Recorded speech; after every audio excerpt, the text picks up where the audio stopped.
At talaga kailangan mapunta tayo sa hearing proper. Ito naman ang pahayag ni Congresswoman Jinky Luistro during the deliberation, mga kababayan. At ang sinabi nga nito, dapat matibay ang paliwanag ng kampo nila BP Sara Duterte. Matibay ang akusasyon laban sa kanya, dapat mas matibay ang paliwanag ng kampo nila. Subalit hindi yon ang nangyari. Resumption of the impeachment proceedings against the Vice President. Today's agenda is simple, yet heavy with consequence. We reiterate that we are not here to decide guilt or innocence. Hindi po ito paglilitis. Hindi pa. We are here for one question. Isang tanong lang. May sapat bang batayan para ituloy ang proseso ng impeachment? That is the only question before us today. Are there sufficient grounds to proceed? Sufficient grounds. That is the question. Wala nang iba. Let us be clear. Today is not about judgment. Today is about justification. Hindi tayo huhusga.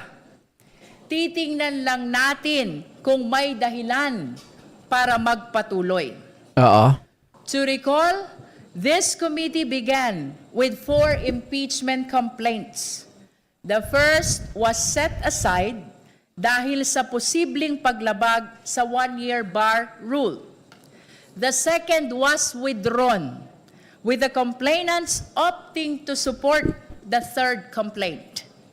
Which brings us now to the third and fourth complaints, the Zaballa et al. Complaint and the Cabrera complaint. Both complaints underwent scrutiny. Both were tested. Pinag-usapan ng mabuti, pinagdebatehan ng matindi. Sinuri sa bawat anggulo.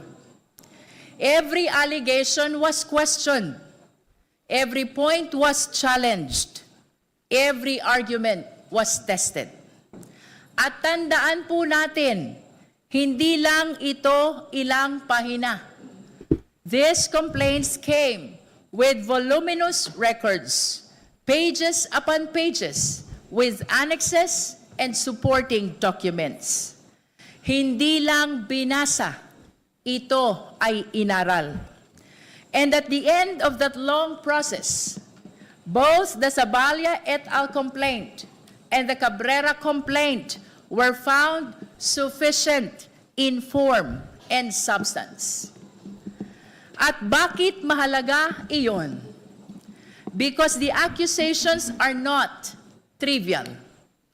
They are serious. They are weighty.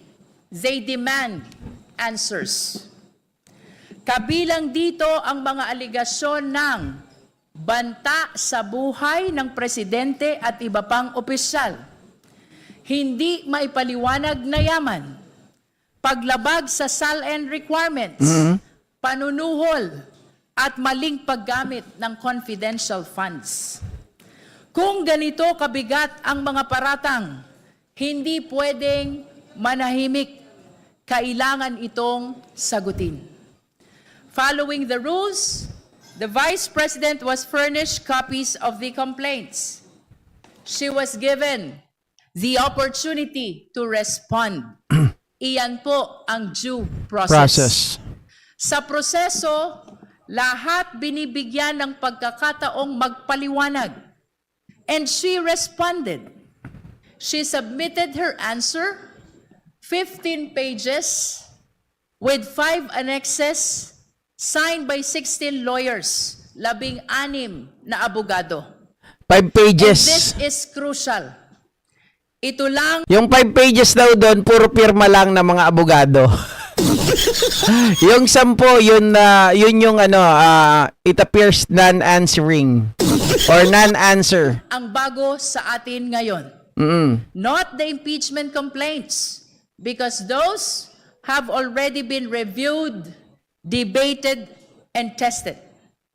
Not the allegations, because those have already been examined in detail. Ang reklamo laban sa Vice Presidente, napagdaanan na.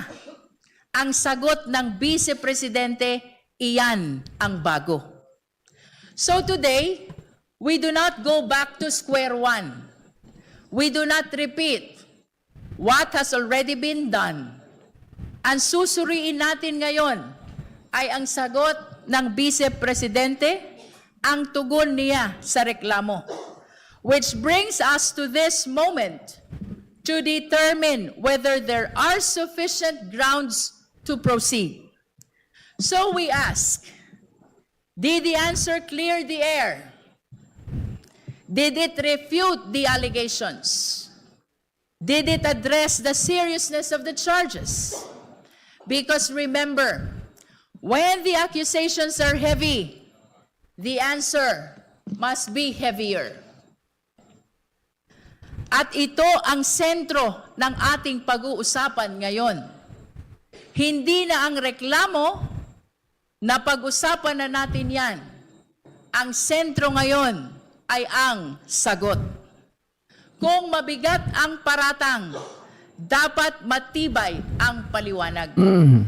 So we focus, esteemed colleagues, on the answer, on its clarity, on its sufficiency. At higit sa lahat, kung ito ba ay diretsyong sumagot sa mga paratang, not evasion, not generalities, kundi malinaw at direktang pagsagot sa bawat aligasyon. And at the end of the day, we return to the question, now that the answer is before us, do we still have sufficient grounds to proceed?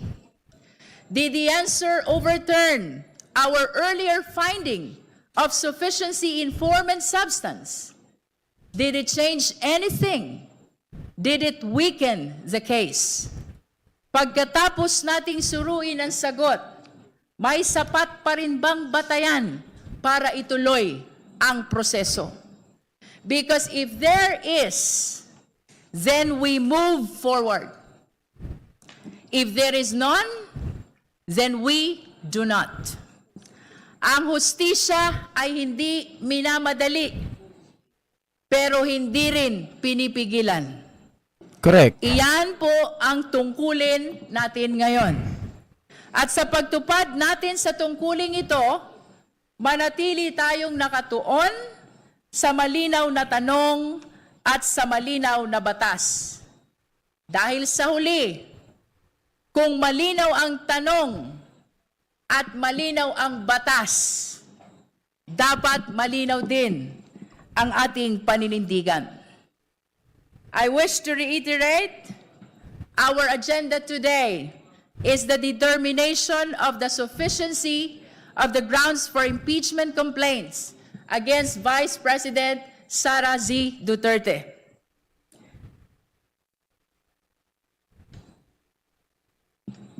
Yan, mga ka-GPnatics, maliwanag. Yung mga pasaring, actually, mga pasaring yan ni Congresswoman Jinky Luistro na may katotohanan naman, di ba? Kasi dapat sumasagot eh. Anong silbi ng 16? Kita nyo si Ma'am Ella Cabinta. Sabi niya, ano nangyari? Kala ko ba yung 16 na yan magagaling? Bakit ngayon nabobo na sila? Nadikit sa kampo ni Sara. Ngayon, namumroblema siya. Diba? Pero anyway, mga ka-GPnatics, iwan natin ang issue na yan at pag-usapan naman natin yung isa pa ring issue ngayon. Naku pero yung issue kay Marcoleta, mamaya ko na yan itatopic dahil hindi ko pa yan nakikita. Okay, pag-usapan muna natin, mga kababayan, itong stubborn 18 Marines.